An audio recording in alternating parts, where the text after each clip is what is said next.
Welcome back to Cheddar, everyone. We might not have been able to meet up with people in person, but thanks to social platforms, we've been able to keep in contact. Reddit, in particular, has seen major increases in activity, and there are now more than 100,000 subreddits helping people through the pandemic, covering topics from parenting to what to cook for dinner. Cheddar's Michelle Castillo standing by with more. Michelle? Thanks, Brad. Joining me today to talk about how the online community has dealt with the pandemic and what that might mean for the future is Jen Wong, Chief Operating Officer of Reddit. Thanks for joining us today, Jen. Thanks for having me, Michelle. There was a study done by Harvard and MIT researchers that looked at mental health and anxiety levels through the pandemic. And what I found interesting is they used 800,000 Reddit posts from 15 subreddits as the basis of their research. Why is Reddit such a great place to get a pulse on what's going on in culture today? Well, I think, Reddit is the world's largest platform that's built around communities. And what's really distinctive about Reddit is that trust, honesty, openness, and authenticity that comes through. And you think about 2020, it was a really hard year where all of these issues starting in March in the pandemic started to unfold almost weekly, right? So week one in early March, you're worried about the virus. So you're in a community like r/coronavirus, just trying to get information. And there was no definitive information, right? It was trying to sift through all of these different things. And that creates a lot of anxiety. Then suddenly you're in lockdown and quarantine and you're home and you're dealing with things like homeschooling, maybe tension at home with roommates and an unstable living situation.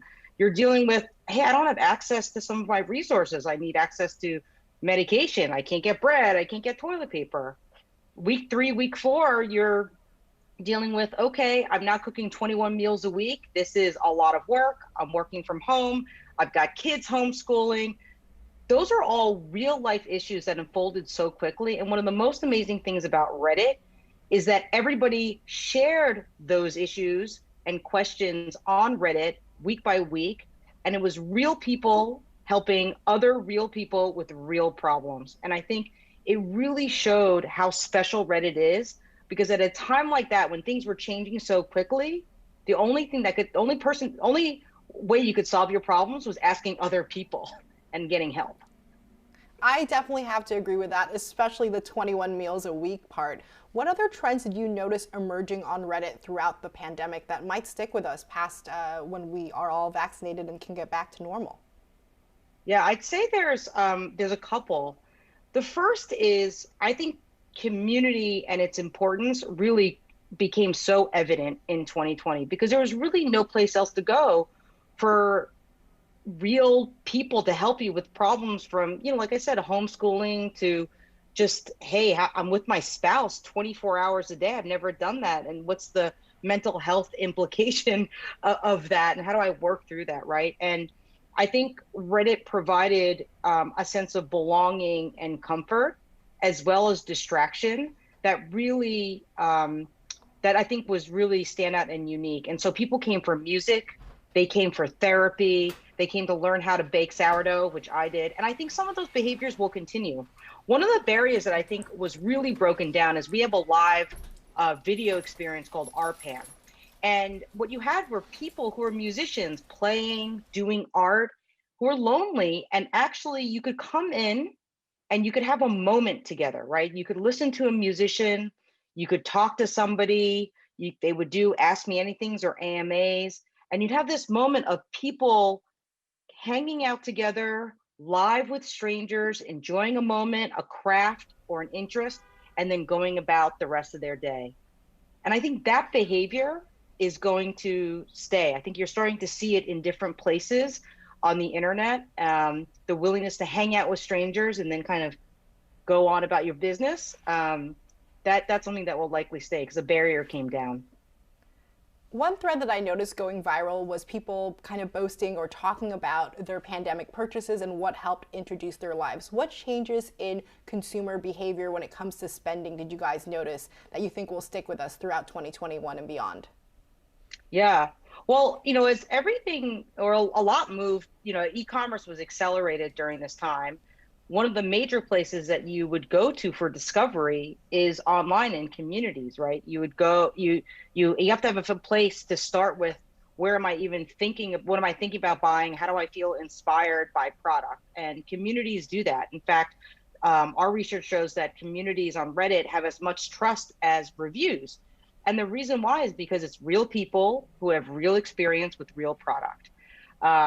So the whole e-commerce, cycle, I think, is accelerating. What we saw on Reddit is, number one, in the phase of consideration, communities like Reddit stand out in trust and in terms of quality information. So what happens is you come to communities, they're real users with real experience. You spend time researching, you really trust them.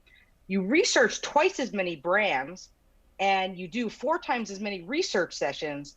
But then what happens is you're really confident about your purchase. And so when people use Reddit in their purchase cycle, when they make their final purchase decision, it's 9 times faster because they have conviction, and they spend 15% more because they know that they're buying the thing that's right for them. And then what's really interesting, and this is really tough in e-commerce when you've never, when maybe you're a new brand or somebody hasn't had experience with you and couldn't actually touch the product before they bought it. When you go through Reddit, users have a higher NPS, Net Promoter Score, post-purchase, and are more likely to talk positively about the brand. And that's really hard to get, right? LTV, customer value, and loyalty off of an experience that was entirely digital. And that's because of the trust and the quality of information you get from the communities on Reddit. One thing I do have to bring up is the fact that you guys recently took action against some people who were inciting violent behavior on your platform. I'm talking in particular about our Donald Trump. Why take action at this time, and why did it violate your policies? Yeah, so, I think you can see from the last week that, look, hate, harassment, calls for violence, first of all, they're not allowed on Reddit. But it's also not a Reddit problem. It's an internet problem. You can see that from what's happened in the last week. Our mission is to help everyone in the world find community and belonging. And that means building communities that reflect our values, respect civil discourse, human dignity. And our site-wide policies are really clear. They prohibit hate, harassment, calls for violence. And, we took action to ban the community, r/Donald Trump, last week, because they had repeated policy violations in the recent days regarding, what happened at the Capitol. Our enforcement is every day. It's ongoing. We're always evaluating communities and what action should be taken in terms of violations of our policy. I'd say we're really committed to building a platform for communities and ad partners that reflects our company values. We take that really seriously. We're not perfect, but we every day are trying to be better and better. And I think, what I would say when I look at Reddit over the last couple of years is we're in a really good place in terms of our policies and enforcement. They are doing what we want them to do, which is provide a welcoming space for communities online. Definitely agree. And thanks for joining us today, Jen Wong, COO of Reddit. And back to you.